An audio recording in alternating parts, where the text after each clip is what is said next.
Hello student, स्वागत है आपका फिर से एक बार धीरज सर मैथ्स क्लासेस में। आज हम आपको इकाई का अंक टॉपिक पढ़ाने वाले हैं। इकाई का अंक यानी यूनिट प्लेस वैल्यू या वंश वैल्यू जो होती है, वंश प्लेस वैल्यू। देखिए ये टॉपिक जो है सुपर टेट के साथ साथ आपका यूपी टेट, सी टेट या कोई भी टेट हो उसके साथ में एसएससी, रेलवे, पुलिस यानी कॉम्पिटिटिव एग्जाम्स के लिए बड़ा ही इंपॉर्टेंट टॉपिक है। आप इसे सुपर टेट के लिए भी देखिए और साथ साथ में आपको अगर कोई और एग्जाम भी देना है तो आप उसके लिए भी इसे देख सकते हैं। इस टॉपिक में छोटा टॉपिक है और बड़ा ही मजेदार टॉपिक है, अच्छा टॉपिक है। तो देखिए इस टॉपिक में नॉर्मली जो बात की जाती है प्लस या माइनस पर आधारित क्वेश्चनों की जाती है, साथ में मल्टीप्लाई पर आधारित क्वेश्चनों की जाती है, उसके बाद में पावर्स पर आधारित क्वेश्चनों की जाती है। तो अभी हम आपको पहले ये प्लस माइनस और मल्टीप्लाई पे क्वेश्चंस को बताते हैं, उसके बाद फिर हम पावर्स पर चलेंगे। ठीक है, मैंने कुछ एग्जांपल लिए हुए हैं आपको समझाने के लिए, उस चीज से उससे आप अच्छे से इन क्वेश्चनों को कर पाओगे, समझ पाओगे। देखिए जैसे कि पहला क्वेश्चन आपको दिया हुआ है 7456 प्लस 7243। आपको जब इस सवाल में इकाई का अंक निकालना है तो आपको क्या करना है, सिर्फ और सिर्फ इकाई के अंकों को ही उठाना है, क्योंकि आप बड़ी संख्या को ऐड करके क्या करेंगे, आपको बड़ी संख्या को अगर ऐड भी कर लोगे या माइनस भी कर दोगे या मल्टीप्लाई भी कर दोगे, आपको उठाना तो इकाई का अंक ही है, पूछी इकाई का अंक रहा है।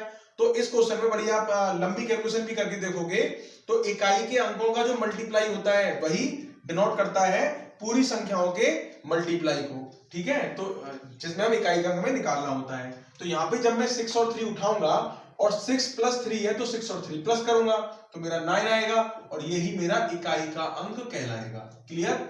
इसके साथ साथ नेक्स्ट क्वेश्चन देखिए, इसमें प्लस और माइनस मैंने दोनों लिए हैं। यहाँ पे भी इकाई के अंकों को पहले उठाएंगे हम। 7 4 उठा लिया हमने और ये 3 उठा लिया हमने। इन दोनों के बीच में प्लस का साइन है तो 7 4 ये कितना हो गया, 11 हो गया, माइनस 3 आ गया। आपका क्या किया, 7 और 4 आपने जोड़ दिए 11 और फिर माइनस के 3 आ गया। तो 11 में से 3 के कितने बचेंगे, 8। तो आपका इकाई का अंक हो गया 8। क्लियर। देखा कितना सिंपल है। आपको बड़ी बड़ी संख्याओं को ना तो जोड़ना है ना माइनस करना है, आपको सिर्फ और सिर्फ इकाई के अंकों को ही जोड़ना है, माइनस करना है, मल्टीप्लाई करना है, जो भी कुछ करना है वो इकाई के अंक यानी unit place value first number जो होगा उसमें करना है। यहाँ पे भी देखिए हमें इकाई का अंक निकालना है, मल्टीप्लिकेशन पर आधारित है। क्या करेंगे आप, ये सारे की सारी जितनी भी संख्या है आपकी अलग अलग, इन सब में से इकाई के अंकों को आप उठा लेंगे। इन दोनों को उठाया मैंने तो 7 इंटू 3 इंटू 2 इंटू 1, इस तरह से लिख सकता हूँ 7 3 2 1 मल्टीप्लाई के रूप में, क्योंकि सब मल्टीप्लाई में है। अब देखिए 7 3 21 इंटू 2 एकम 2, इतना आ गया। अब मैं 21 दूनी 42 नहीं करूंगा मल्टीप्लाई में भी, मुझे फिर से क्या करना है, इकाई का अंक ही उठाना है। यहां भी उठाया यहां भी उठाया, 2 एकम 2, तो 2 इकाई मेरा जो है इसका आंसर आ गया कि इसका इकाई का अंक कितना है, 2 है। नेक्स्ट क्वेश्चन देखिए, इसमें भी सबसे पहले आपने जब देखा इसमें कि इसमें स्टार्टिंग में ही इकाई का अंक क्या दे रखा है, 0 दे रखा है। ऐसा सवाल जो पूरा मल्टीप्लिकेशन में हो और इकाई का अंक 0 हो तो उसका डेफिनेटली इकाई का अंक 0 ही आएगा। ऐसा क्यों होता है, क्योंकि हम जानते हैं 0 का किसी भी संख्या में मल्टीप्लाई कर लो वो सबको 0 कर देता है। जैसे कि 0 इंटू 7 करूं तो 0 आएगा, 7 इंटू 0 करूं तो भी 0 आएगा, 8 इंटू 0 करूं तो 0 आएगा, 0 इंटू 8 करूं 0 आएगा। यानी कोई भी नंबर ले लीजिए, उसमें अगर आप 0 का मल्टीप्लाई करते हो या उस संख्या में 0 से मल्टीप्लाई करते हो या 0 का उसमें मल्टीप्लाई करते हो, हमेशा 0 ही आता है। क्लियर, जिसे शून्य कहते हैं। अब देखिए ये जो क्वेश्चन है इसमें आपका मल्टीप्लाई भी है और बीच में आपको एडिशन भी दिया है। बॉडमास का रूल कहता है कि सबसे पहले आपको क्या करना है, सबसे पहले आपको मल्टीप्लाई करना है, बाद में प्लस करना है। मैंने ये सिंप्लीफिकेशन की वीडियो बनाई हुई है बॉडमास के ऊपर, आप पहले उसको देख लीजिएगा। सिंप्लीफिकेशन आपके कोर्स में भी है तो आप समझ भी जाएंगे उससे कि हम किस प्रकार के क्वेश्चन उसमें करने हैं। उस सिंप्लीफिकेशन में वीडियो और बनाने वाला हूं। तो ये 2, यहां से हमने 2 उठाया, यहां से हमने ये 6 उठाया। क्लियर। यहां से 7 और यहां से 9, तो क्या होगा 7 सॉरी ये क्या है यहाँ पे 2 इंटू 6 प्लस का साइन आ गया यहाँ पे, ये 7 इंटू 9 क्या था, इन दोनों के बीच में मल्टीप्लाई था तो मल्टीप्लाई लगा दिया, इन दोनों के बीच में मल्टीप्लाई था मल्टीप्लाई लगा दिया, और यहाँ पे बीच में प्लस था प्लस लगा दिया। इसको सोल्व करेंगे, 2 चक्की 12 प्लस 7 नाम 63, इतना आ गया। अब फिर दोबारा से क्या करेंगे, इकाई का उठाएंगे, 3 और 2, 3 दूनी सॉरी 3 और 2 5, क्योंकि यहाँ प्लस का साइन है तो मल्टीप्लाई नहीं प्लस करेंगे, 3 इंटू 5, तो 5 आपका क्या हो गया, इकाई का अंक निकल आया। क्लियर। इसके बाद में देखिए इस क्वेश्चन को, यहाँ भी ऐसा दे रखा है, क्या ये मल्टीप्लाई और माइनस पर आधारित है। तो क्या करेंगे, यहाँ पे भी हम इकाई का अंक जब हम उठाएंगे यहाँ से तो क्या होगा, 7 6 मल्टीप्लाई तो 7 6 42 माइनस 2 तिया 6, हमने मल्टीप्लाई कर दिया, मल्टीप्लाई 2 तिया 6, 7 6 42। अब इकाई का यहां से उठाता हूं तो 2 में से 6 तो नहीं जाएगा, तो -4 नहीं लिखेंगे, हमें पता है पहले भी कोई संख्या होगी और यहाँ तो लिखी भी हुई है पहले से संख्या, तो 4 लिखा हुआ है, तो 4 में से कैरी ली 12 हो गया, 12 में से 6 गए तो 6, और 6 आपका इकाई का अंक निकल आएगा। क्लियर? जब ऐसी कभी कंडीशन बन जाए, मान लीजिए यही नहीं होता यहाँ पे, तो 2 में से 6 नहीं जाते, तो हम क्या करते हैं, यहाँ पे अपने मन से 12 मान लेते, क्योंकि ये संख्या बहुत बड़ी रही होगी पहले से, वहां से हमने कैरी ले ली और फिर उसको माइनस कर दिया, तो हमारा वापस से 12 में से 6 गए तो 6 इकाई का अंक हो गया। नेक्स्ट क्वेश्चन फिर मैंने मल्टीप्लाई पर लिया है पूरा, देखिए इकाई का अंक लेंगे, इसमें सब में से उठा लेंगे, तो क्या होगा, 3 दूनी 6 इंटू 3 नाम 27, बात समझ में आई, 3 2 6 एंड 3 9 27। इसके बाद में फिर इसमें इकाई का अंक उठाएंगे हम, यहाँ तो इकाई का अंक ये है और यहाँ पे ये है, 6 7 42, तो आपका 2 जो है, 2 आपका इकाई का अंक आंसर हो जाएगा। क्लियर? आई होप आपके समझ में आ रहा होगा। मल्टीप्लाई करना है, प्लस करना है, माइनस करना है, आपको सिर्फ इकाई के अंकों में करना है। अब इससे आगे चलते हैं पावर वाले क्वेश्चन पर, उससे पहले पॉज करके इसको नोट कर लीजिए आप, ठीक है। मैंने अभी एक पावर्स वाले कुछ एग्जांपल्स लिए हैं, मैं इसको आपको समझाता हूं कि किस तरीके से करना है। देखिए अभी तक हमने प्लस माइनस और मल्टीप्लाई पर आधारित क्वेश्चन किए थे, अब यहाँ पावर आती है, पावर की बात आती है। अब पावर का मतलब तो आप समझते हो क्या होता है, जैसे कि अगर 3 की पावर 2 लिखा हुआ है, इसका मतलब होता है 3 इंटू 3। अगर मैं कह दूं 5 की पावर 7 है, तो इसका मतलब है 5 into 5 into 5 into 5 into 5 into 5 into 5, 1 2 3 4 5 6 7 times लिखना पड़ेगा। तो अगर इसी प्रकार अगर इसकी पावर ये लिखा हुआ है, तो इसका मतलब समझते हो आप कि इसको आपको इतनी बार लिखना है, इतनी बार तो इस बोर्ड पर भी नहीं आ पाएगा। तो ऐसे क्वेश्चंस जो होते हैं उस पर शॉर्ट ट्रिक तो यूज होती है, तो ट्रिकी क्वेश्चन है तो ट्रिक से ही करेंगे इसे। हम क्या करते हैं, हम देखिए समझिए इस बात को कि कोई भी संख्या, अगर कोई भी डिजिट हम लेते हैं, मान लीजिए हमने 1 ली, 2 ले ली, 3 ले ली, 4 ले ली, हम कोई भी डिजिट लेते हैं, 5 ले ली, 6 ले ली, अगर मैं उस पर पावर 4 लगाता हूं, देखिए एक की पावर तो कुछ भी करिए वो तो एक ही आता है, ठीक है, तो एक को तो आप भूल भी जाओ तो भी कोई दिक्कत नहीं है। मान लीजिए मैंने 2 ले लिया, 2 की पावर अगर मैं 4 लगाता हूं तो क्या आएगा, 16 आएगा, 2 दूनी 4 दूनी 8 दूनी 16। लेकिन अगर 2 की पावर मैंने 5 करी तो क्या आएगा, वापस 32 आ जाएगा, और 32 आने पर क्या होगा, इकाई का अंक जो था वही आया वापस लौट के। ऐसे ही अगर मैं 3 की पावर ले लेता हूं, मान लीजिए 4, तो 81 आता है, और 3 की पावर 5 कर दूं तो 243 आएगा।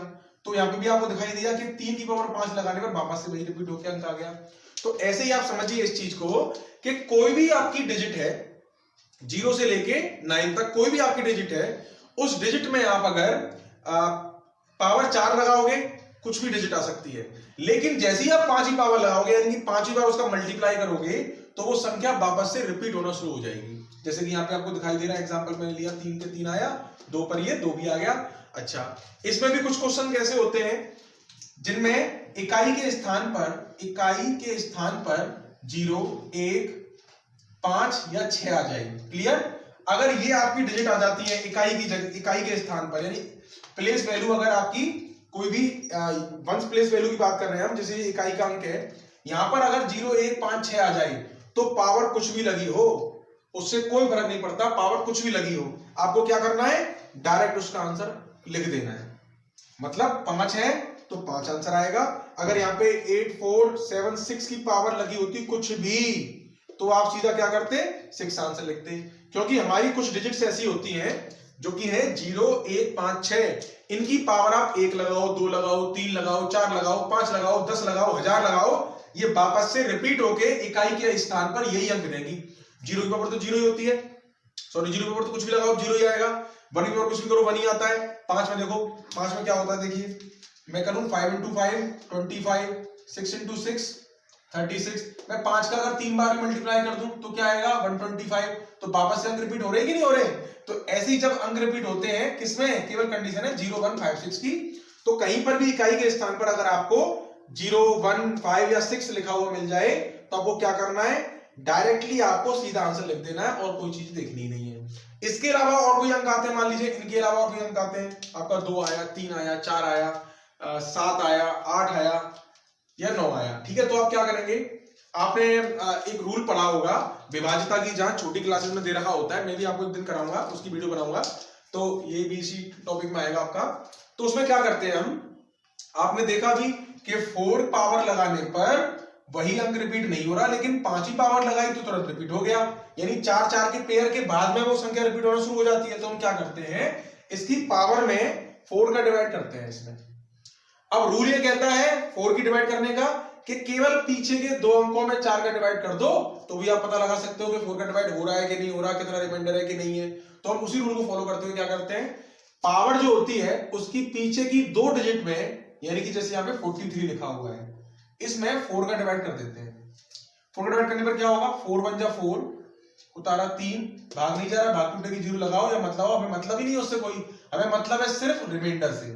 देखिए संख्या उतारी तो भाग टूटेगी, 0 भी लगती है, इस बात को आपको पता होना चाहिए, क्योंकि संख्या उतारने में भाग ना जाए तो 0 जरूर लगाते हैं। एक कितना आया रिमाइंडर, 3 आया। जो भी रिमाइंडर यानी शेषफल जो होगा हमारा, जो भी रिमाइंडर होगा, शेषफल जो होगा हमारा, उस शेषफल को इस इकाई के अंक की पावर लगाएंगे, तो क्या हो जाएगा ये 2 की पावर 3। इसकी पावर लगाएंगे इस शेषफल को, कितना आया ये 2 की पावर 3 करने पर कितना आएगा, 2 दूनी 4 दूनी 8, तो आपका आ गया 8, 8 आपका इकाई का अंक हो गया। क्लियर, ये बात समझ में आई क्या करना है आपको। तो सिंपल भाषा में समझो एक बार में कि पावर के पीछे के 2 अंकों में 4 का डिवाइड करना है, जो भी शेष बचेगा उसे इस इकाई के अंक की पावर लगाना है। जैसे कि मैं मान लीजिए इसमें अगर 4 का डिवाइड करता हूं तो क्या होगा, 4 पंजे 20, बचेगा 3, तो फिर से मैं क्या करूंगा 8 की पावर 3 लगाऊंगा। 8 की पावर 3 होती है 512। अगर आपको नहीं निकालना आ रहा तो ऐसे कर लीजिए, 8 8 8 3 बार लिख दिया, 8 8 64 इंटू 8, फिर इकाई का अंक उठा लिया हमने, 8 चौक 32, तो 2 आ गया आपका, 2 आपका इकाई का अंक हो गया इसका। बात समझ में आई क्या किया हमने, 8 की पावर 3 थी, 3 बार लिखा इसको, 8 8 जा 64, 8 उतारा, फिर वापस से इकाई के अंक उठाए, 8 चौक 32, एक इसका 2 इकाई का अंक हो गया। क्लियर, फिर समझिए नेक्स्ट क्वेश्चन। इसमें मैं अगर 4 का डिवाइड कर दूं तो क्या आएगा, देखिए 62 में करूंगा, 4 एकम 4 बचेगी 2, 4 पंजे 20 बचेगी 2, मैं करके दिखा देता हूं आपको। 62 में अगर मैं 4 का डिवाइड करता हूं तो 4 एकम 4 बचेगा 2, 2 उतारी, 4 पंजे 20, 4 पंजे 20, तो क्या बचेगा 2, 2 आपका रिमाइंडर है, तो 2 इसकी पावर लगेगी किसकी, 3 की, इकाई का अंक की पावर लगाते हैं, 3 की पावर 2 कितना आ गया 9, तो 9 आपका इकाई का अंक हो गया। क्लियर, इसके अलावा आप देखिए फिर ये क्वेश्चन आया, 4 की पावर 4 का मैं इसमें डिवाइड करूंगा तो देखिए रिमाइंडर कुछ नहीं बच रहा, रिमाइंडर बच रहा है 0।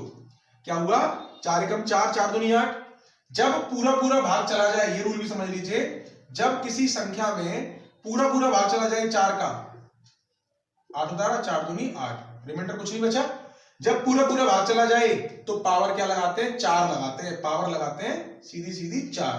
अगर रिमाइंडर कुछ ना बचे, शेषफल कुछ भी ना बचे, पूरा भाग चला जाए इस पीछे की 2 डिजिट में, तो क्या करेंगे हम, इसकी पावर 4 लगाएंगे।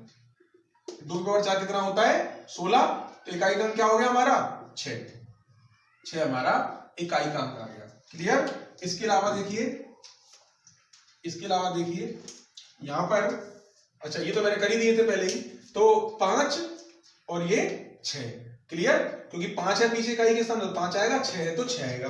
ये मैंने आपको टॉपिक समझा दिया इकाई का अंक, पहले आप इसको पॉज करके नोट करिए, फिर इसके 2-3 एग्जांपल और कराता हूं, उसके बाद फिर नेक्स्ट टॉपिक पे चलेंगे। ओके,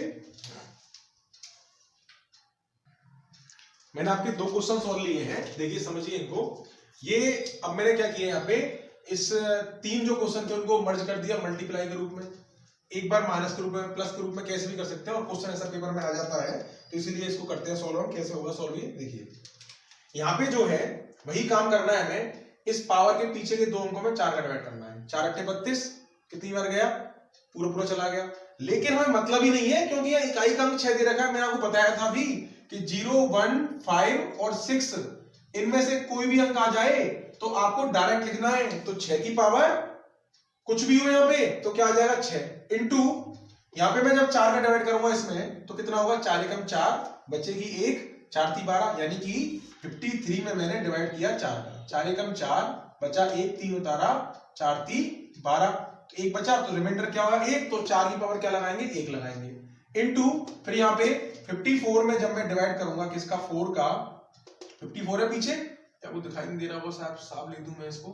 54 है पीछे, ये 54 में जब 4 का डिवाइड करूंगा, 4 एकम 4 बचा 1, 4 उतारी, 4 3 12, डिवाइड करना आपको आता होगा, 2 आपका हो गया रिमाइंडर, तो 2 शेषफल बचा है, तो इस 2 की पावर क्या लगेगी, 2 ही लगेगी, क्योंकि शेषफल को पावर लगाते हैं, ये लगा दिया हमने।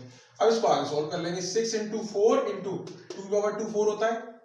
अब कितना है 6 चौक 24 इंटू 4, फिर ये 4 4 का मल्टीप्लाई करेंगे, इकाई का अंक का ही मल्टीप्लाई करना होता है हमें, 4 चौक 16, तो 6 आपका क्या हो गया, इकाई का अंक हो गया। क्लियर? कितना आसान सवाल था, बस समझने की जरूरत है थोड़ा सा। अगर कोई पॉइंट समझ में नहीं आता तो रिपीट करके देखिए, पक्का समझ में आएगा।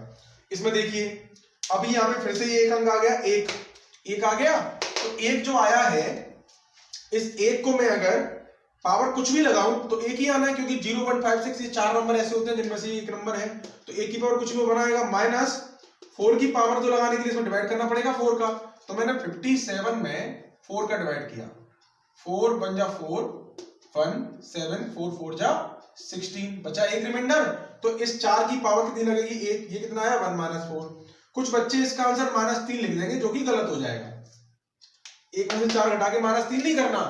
अभी मैंने बताया था आपको इससे पहले एग्जांपल में कि यहां पर ये इतनी बड़ी संख्या है, इस संख्या का मल्टीप्लाई करेंगे बहुत बड़ी संख्या आई होगी, तो यहाँ पे और भी तो डिजिट होंगी काफी सारी।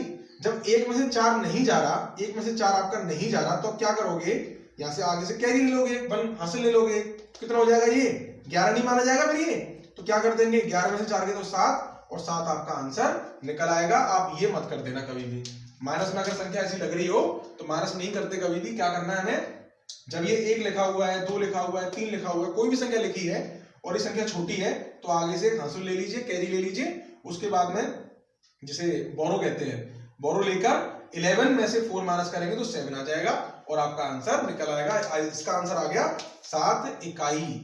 क्लियर? ये इसका आंसर नहीं है। आई होप आपके समझ में आया होगा।